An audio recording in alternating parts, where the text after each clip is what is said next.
Hi folks, how are we doing? I'm the Reverend Danny Crosby, a Unitarian minister serving congregations in Altrincham and in Urmston in the northwest of England. I do hope you're finding the love and that you're witnessing the blessings that are there in life in these difficult times. It's hard at times, my friends, I know that, but we're all in this one together. So I'm offering these devotions as my little bit of hope, doing what I can, playing my role in being part of the solution. They are offered as a balm for the heart, for the mind, for the spirit and for the soul. And if I can remember it correctly, the title for today's little devotion is Memory. It's a mystery to me. It most certainly is. So I invite us to still ourselves. Let's invite a loving presence to be here amongst us and to awaken from deep, deep within us all.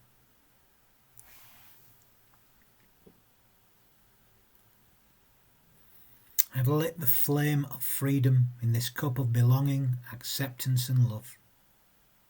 I'm going to open with a prayer for when words fail by Leslie Takahashi. This is a prayer for when words fail, for when they are not big enough or small enough to slip into the little cracks left in our hearts by life's unbearable pressures. This is a prayer for when the biggest noun cannot know the enormity of joy, or when the most active verb is paralysed in the face of grief, unuttered, horror undescribed, or loss beyond accounting. This is a prayer for when words, precious emblems though they are, cannot take into their embrace the hugeness of experience, or the expanse of indebtedness, or the many tangles of complexity and confusion. This is a prayer when we must sit with our breath, needing the small truths we can touch as if they were therapy for our restless hands. This is a prayer for all who have known the large void of hope which is trauma.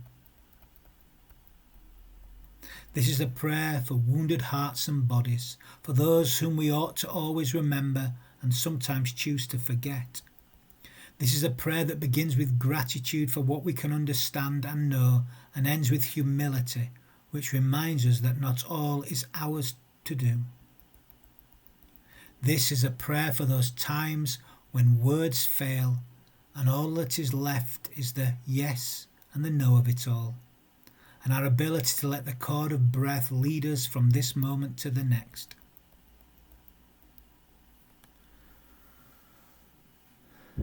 This is a prayer for all who have been lost, that in our memory they might be found. May we be the ones that make it so.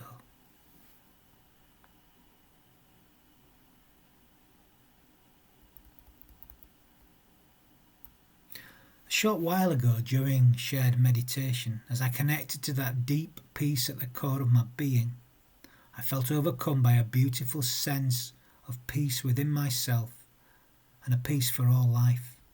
I felt awake to the moment that I was in and connected to all of eternity at the same time. As the feeling flowed over me, a memory awakened within my being. I was taken back to a childhood time, what today would be called year 4, I think, but in my day was the first year of junior school. I refelt, I resensed a memory of being sat on the floor with my classmates, listening to the teacher reading the end of day story. It was a lovely, lovely feeling as I refelt the experience. There was not really a picture in my mind, other than a very vague one of the room, which even now I cannot truly see in my mind's eye. I can't even picture the teacher, or even my classmates actually. What I remember is that lovely sense of well-being. I'm feeling it now. I'm remembering it, picturing it in my strange way that I picture things right now as I recall it again. As I sat there that day, though, awakening to the silence on a cold Tuesday morning, I reawakened that feeling again. That experience, if you like, reincarnated in me. And whenever I talk of it, I can feel myself there. And I can vaguely picture the experience, but I can feel that warmth, how it felt. Interesting. Memory is a mystery. And now the fact I can't really picture the memory is not very surprising to me, as I am not a visually minded person. I have friends who can visualise all kinds of memories, but that's not me. My memories tend to be more sensed than seen. Memory and memories are an utter mystery to me. Why it came when it did and in the form that it did, I have no clue of. Now, I immediately shared the experience with the friends I was with and later on social media. As soon as I could, actually, I did it. I felt the need to share it widely and thus make the experience more real. Now, social media, particularly Facebook, gets a bad press. It's been rightly criticised in some quarters. Young people actually consider it a bit passé. The fact I favour it as my preferred social media option ages me to some degree. But one of my favourite things about Facebook is that each day it reminds you of previous posts on that day over the years. And a while ago I came across the following quotation that I had posted 2 years previous to that on that very day.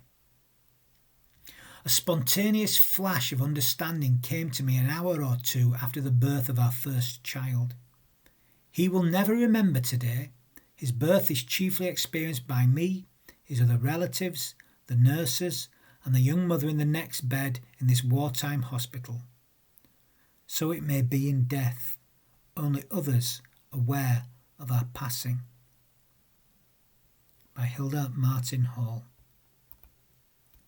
Now, sadly, I have absolutely no idea where this came from. I've searched for it, can't find it. I find it beautiful, and it got me thinking and re-feeling. Two of the most important moments of our lives, our birth and our death, perhaps the most memorable moments to our nearest and dearest, we have no memory of, no real awareness of, and if we do have awareness, we have no way of communicating the experience for our physical senses. These moments, though, as they are experienced by our nearest and dearest, can be some of the most memorable of their lives. They are part of the natural experience of living and dying, and yet they are the most awe-filled. They are truly awful, in the old meaning of the word awe, and awful.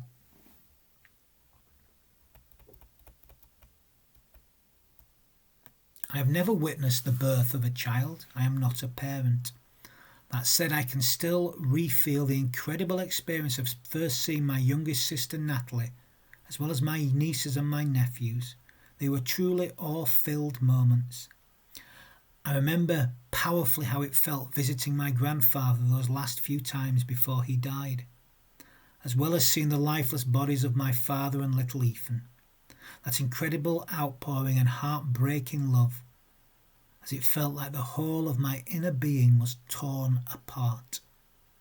You don't forget those moments, nor should you. I've also been at the bedside of several congregants as they have come to the end of their lives, and witnessed the incredible power of shared love as I have been in the presence of their loved ones. The love experienced in such moments is overwhelmingly powerful. I feel the pain of those families of people dying from COVID-19 at the moment who can't be with their loved ones at these final moments. And there's nothing more heartbreaking. Breaks my heart just to think of it. These memories of watching people take their last breaths are etched on my soul, deeply on my soul. But I can't truly visualise them, not exactly. They're a little blurred, actually. A bit like frosted over glass, those kind of memories. They're not perfect picture memories. They're not picture book. They're frosted over. Actually, they're a bit like the spiritual experiences I've had in the past, when everything that surrounds the object of my focus appears frosted over, and what is at the centre becomes illuminated. That said, while I cannot visualise the memory, it feels so alive in the core of my being. I can embody the memory. It is somehow more real than reality itself. It's deeper. It's a deeper and thicker kind of real. I think it's real love that's illuminated in that frosted over feeling.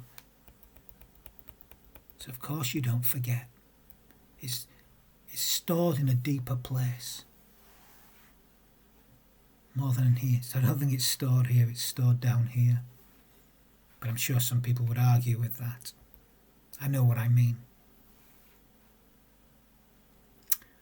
This week another memory appeared on my screen. It was of my granddad's 90th birthday, just over a year before he died.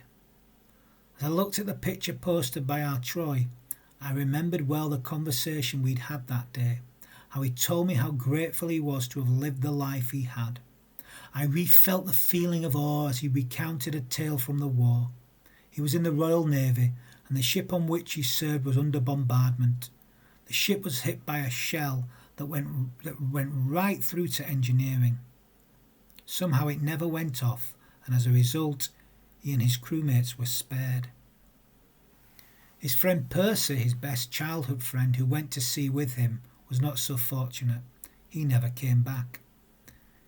And my granddad later said that he'd been a very fortunate man throughout his life. Like everyone, he has known his share of suffering, but he knows how fortunate he has been to have had the chance to live the life that he has had. He knew how fortunate he was. I've shed many private tears, could shed a few now actually, if I wasn't doing this, as I have refelt that conversation.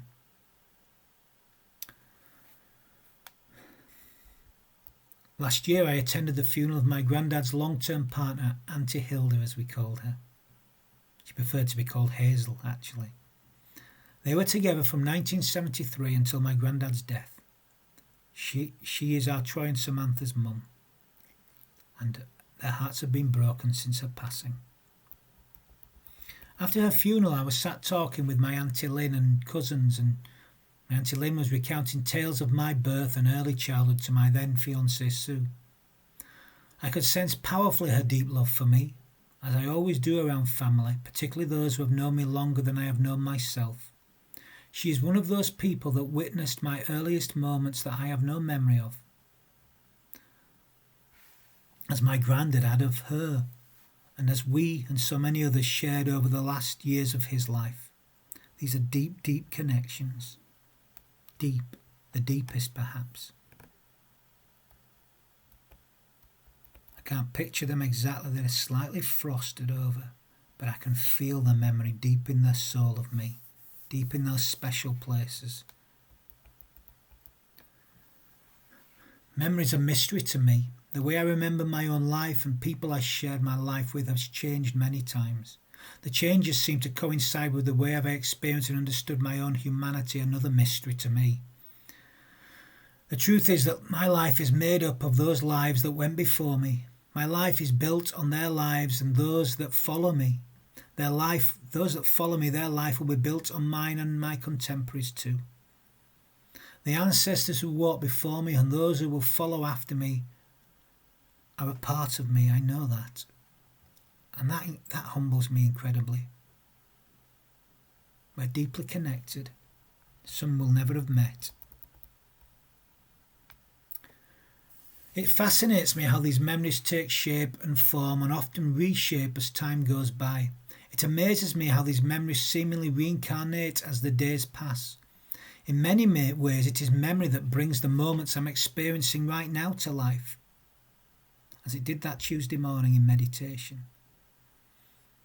Your moment's not just made of this moment, it's made up of all the moments that came into this moment. Don't live passively in the moment. Bring the moment to life through the whole of your being. Now, sadly, we cannot store the experience of memories. Memories fade as our minds lose their power. I've always been terrible with names, faces, stories about people's lives, minute detail about their lives I always remember, but names seem to fall through the sieve of my memory. And those that are a bit older than me tell me that's only going to get worse. The signs are already there. Now, the great poet Billy Collins captured this perfectly in an extract from his poem Forgetfulness, about how we lose memory. The name of the author is the first to go, followed obediently by the title, the plot, the heartbreaking conclusion, the entire novel, which suddenly becomes one you have never read, never even heard of. As if one by one the memories you used to harbour decided to retire to the southern hemisphere of the brain, to a little fishing village where there are no phones. Long ago you kissed the name of the 9 muses goodbye and watched the quadratic equation pack its bag. And even now, as you memorise the order of the planets, something else is slipping away. A state flower perhaps, the address of an uncle, the capital of Paraguay. Whatever it is you are struggling to remember, it is not poised on the tip of your tongue, not even lurking in some obscure corner of the spleen.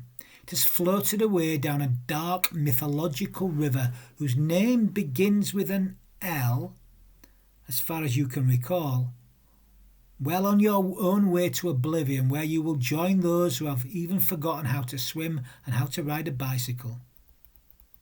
No wonder you rise in the middle of the night to look up the date of a famous battle in a book on war. No wonder the moon in the window seems to have drifted out of a love poem that you used to know by heart.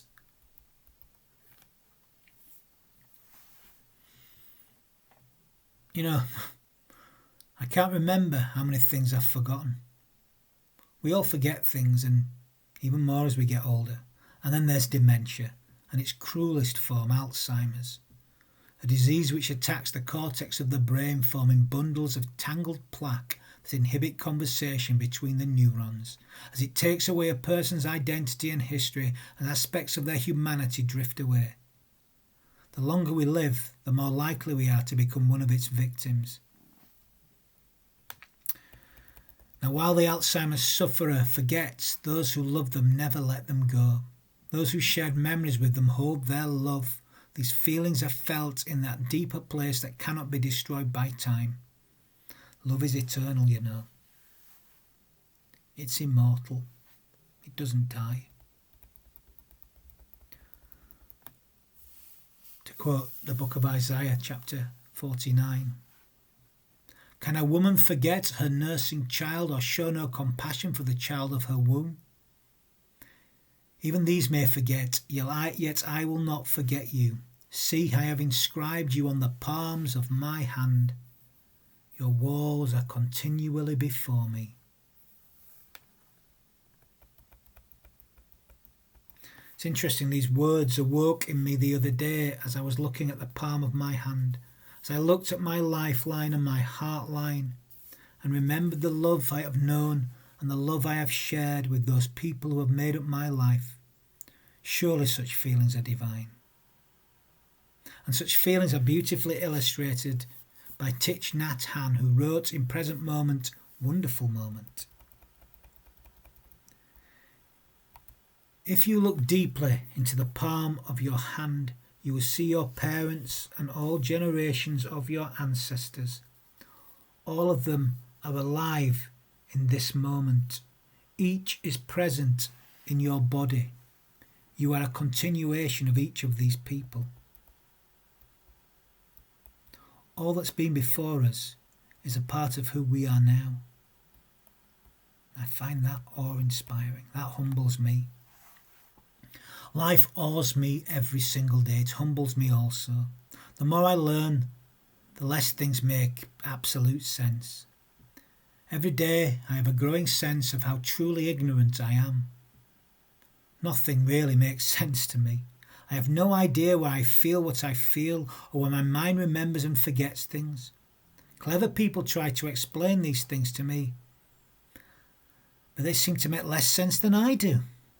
Their explanations do not satisfy at all. The sum of the parts that they describe don't even begin to scratch the surface of the whole.